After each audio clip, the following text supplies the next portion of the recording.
came to Kufa as the governor appointed by Yazid.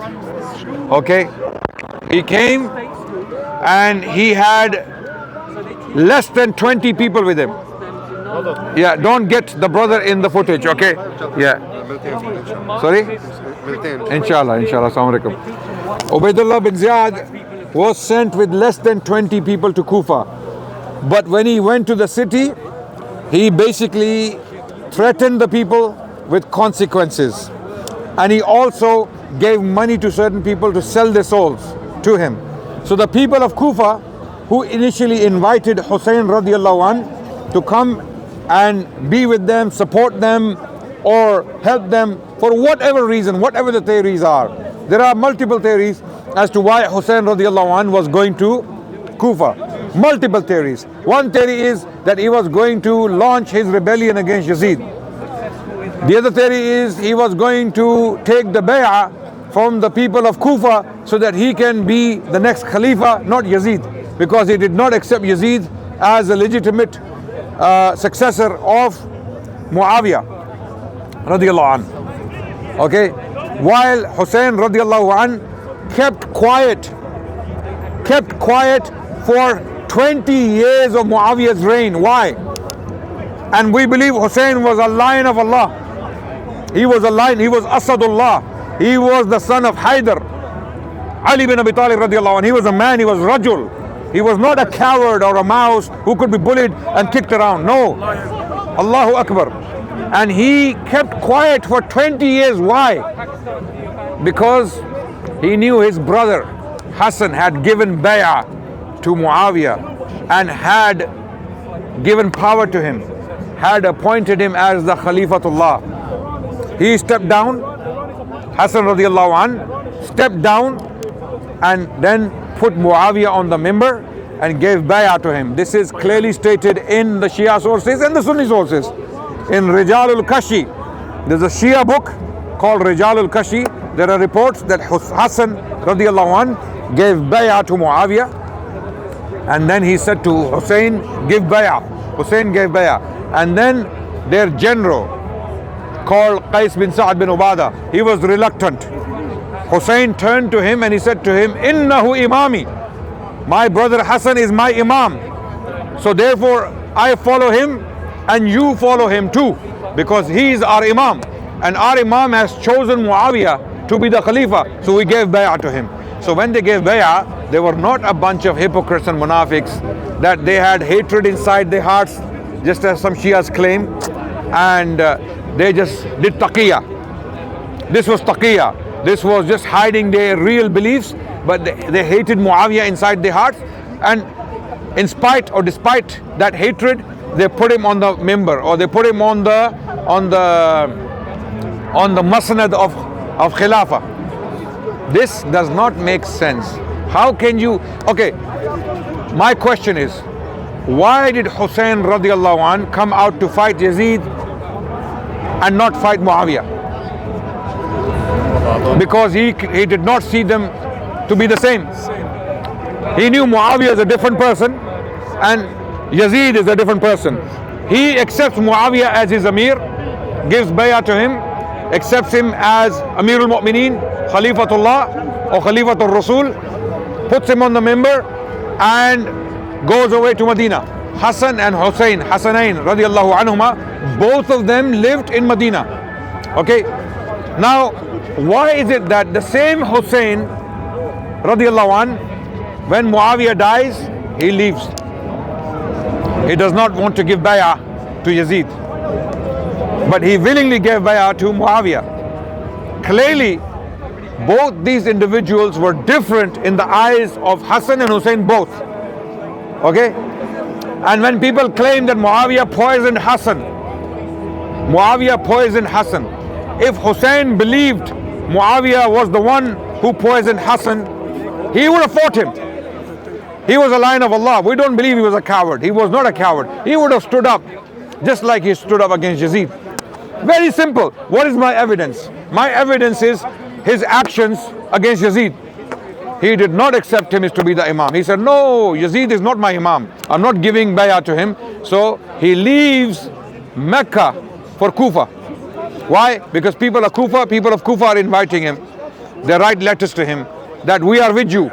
We are with you. Can you come and take our bay'ah? Can you accept our bay'ah? So they go. So if Hussein radiallahu anh can take his entire family with him and risk their lives over a mission he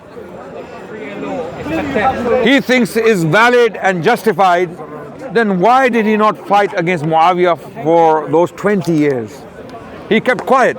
He did not move. He did not say anything. So the courage Hussein radiallahu anh had for Kufa, for Karbala, was the same courage he had when Muawiya was ruling. So clearly Hussein did not agree with the Shia narrative. The Shia narrative is all made up. It is all fake. It was constructed later on in the 2nd and 3rd century of Islam, and a new religion was created around a political ideology called Shiaism that emanated from Iraq, mainly from the city of Kufa. This narrative, the Shias project backwards and put it on the Ahlul Bayt. The Ahlul Bayt have no idea about it. They don't know it. It did not exist in their minds or at their time. They were simply dedicated to what they thought to be true and justified. This is why Hussein radiallahu anh, when he comes out against Yazid, we know this is a line of Allah, who does not accept anything just because people are doing it. He has a mind of his own. He is independent. He's a line of Allah, and he will stand up against oppression when he sees it. And this is why he came out to the people of Kufa. And many people advised him, don't go. Don't go. And when these Shia Muammams, they asked this question from the Sunnis, where were the Sunnis? Where were the Sahaba? The question is, they were doing Hajj. This was the time of Hajj. The largest number of Muslims is on Hajj. And Hussein radiallahu anh chose to leave Makkah against the advice of many companions who gave him advice. Don't go.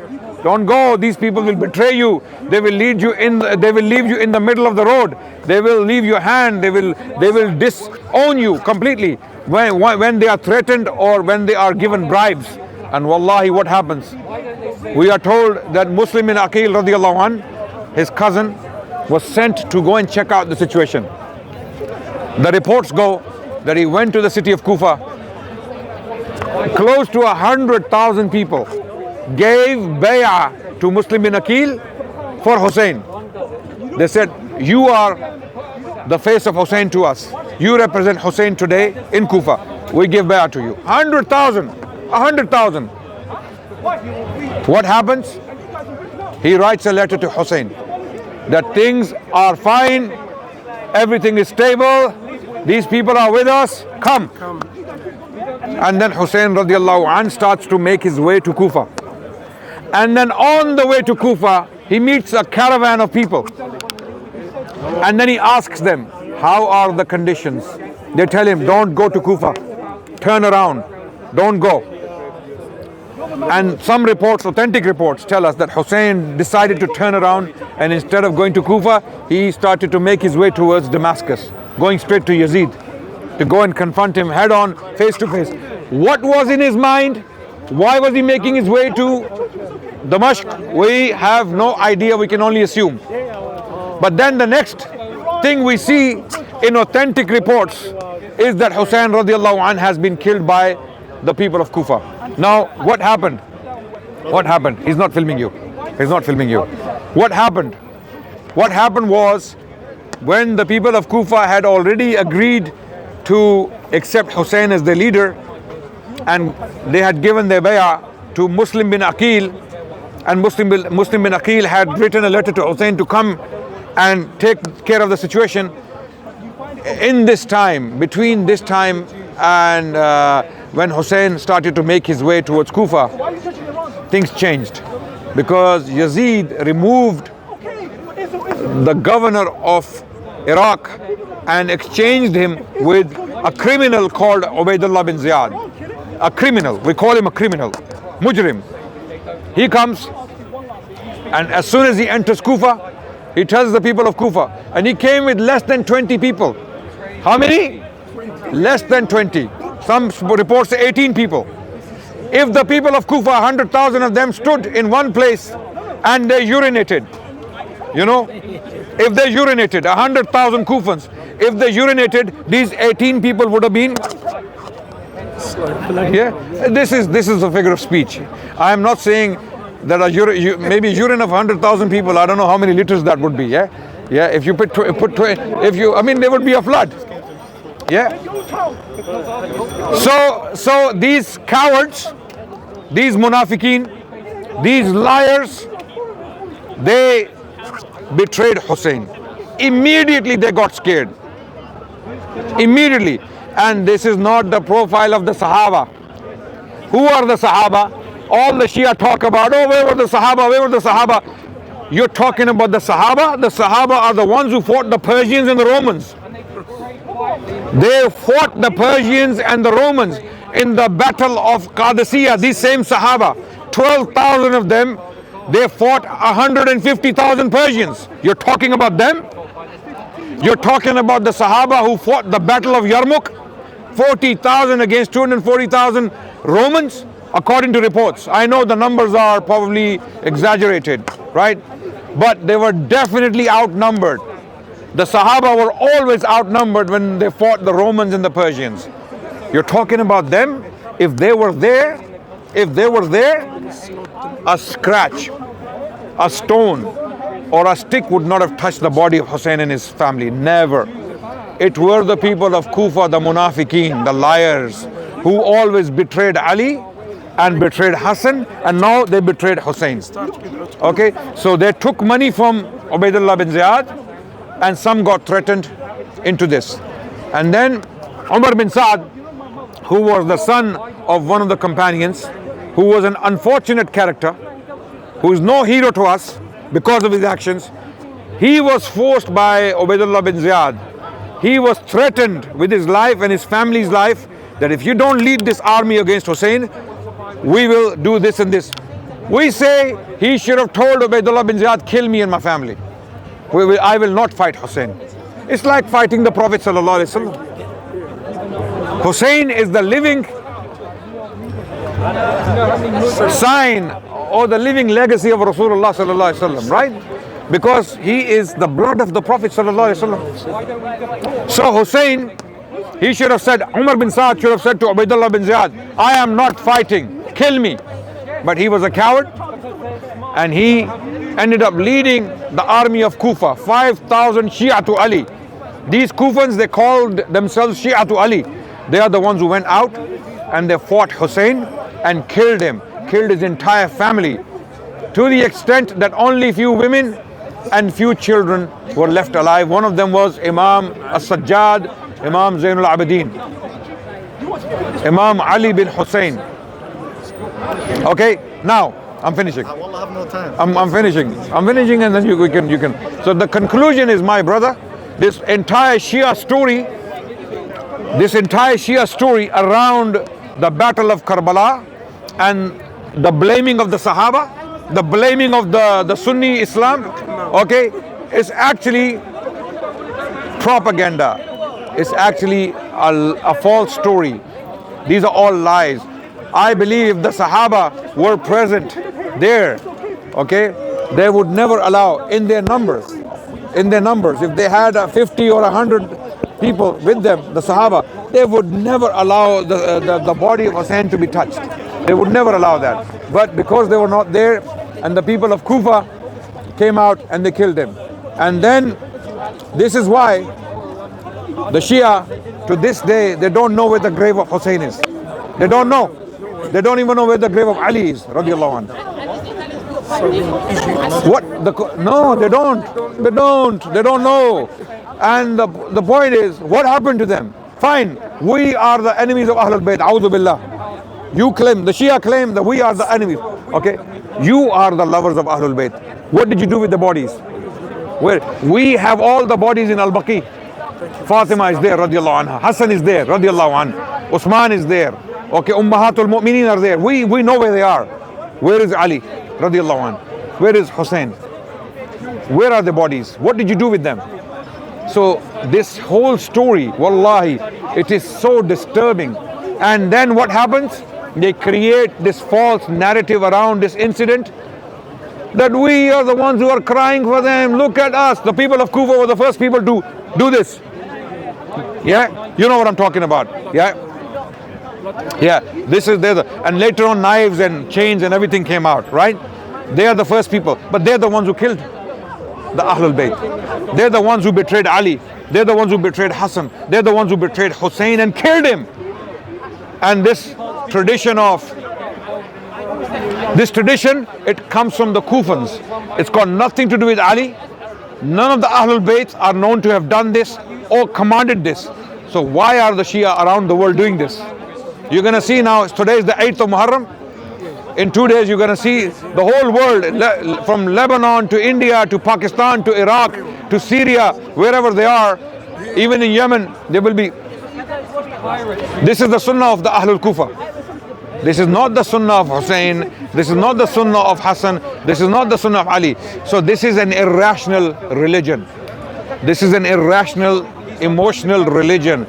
Fake emotions have been created around a story. Okay? And now people have made a complete religion around this political movement called Shiaism. And they always betrayed. Even it doesn't stop there. Later on, even later on, the Ahlul Bayt, whenever they raised the flag of revolution, let's say, against the Umayyads and the Abbasids, what happens? The people of Kufa always betray the Ahlul Bayt. Imam Zayd bin Ali bin Hussein, the son of Imam Zainul Abidin, he fought against Hisham bin Abdul Malik, one of the most powerful Umayyad caliphs, who ruled for 20 years.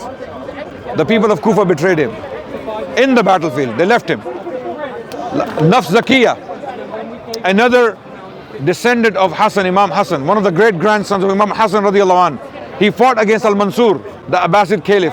The people of Kufa again betrayed him, and he was killed. Okay, I mean, he was, yeah. Okay, a lot of these battles took place in Hijaz, near Medina as well. Okay, and every time they were betrayed. Okay, now why the Umayyads and the Abbasids were killing them is another story. It's a very long story. What were the disputes? Why did they fight each other? And the main issue is Hussein. What happened to Hussein? This is a very important question. So I appeal to all the Shia brothers and sisters out there. Okay, stop blind following your parents, and stop listening to these lying muammams in your Husseiniat who are lying to you, and read the sources yourself and decide. I advise all of you to read 2 biographies. Read 2 biographies. One is the biography of Hassan by Sheikh Ali Muhammad al-Sallabi. Okay, it is in English and Arabic. The second biography is the biography of Ali bin Abi Talib radiallahu anh, also by Sheikh Ali Muhammad al-Sallabi. Read these 2 books, and then if you are sincere, you will see that you will change, inshallah. Allah will change your hearts and your minds, and Allah will accept your ibadah. We have nothing against our gullible, common Shia brothers and sisters in humanity around the world. We have nothing against them. Okay? This is about following the haqq, the truth. What I have said, if it's true, then think about it. If I'm telling the truth, follow it. If I'm telling lies, don't follow it. Thank you so much. Wassalamu alaikum wa rahmatullah. Okay.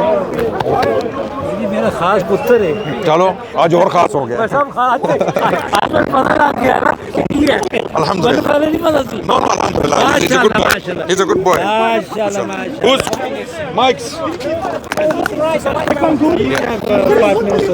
I have to leave now. I was already leaving with my son. He has to eat something. I'm going to come back soon, inshallah. Mike's, say it. Where have you been? 4 years, 5 years, 6 years? You were doing so well. Are you coming back in the hour? Yeah, I'm coming back in a few minutes. Yeah, and then we'll talk about it. You have, yeah. But not too much. Even you lost the weight as well, mashallah. You need to come back. in those days.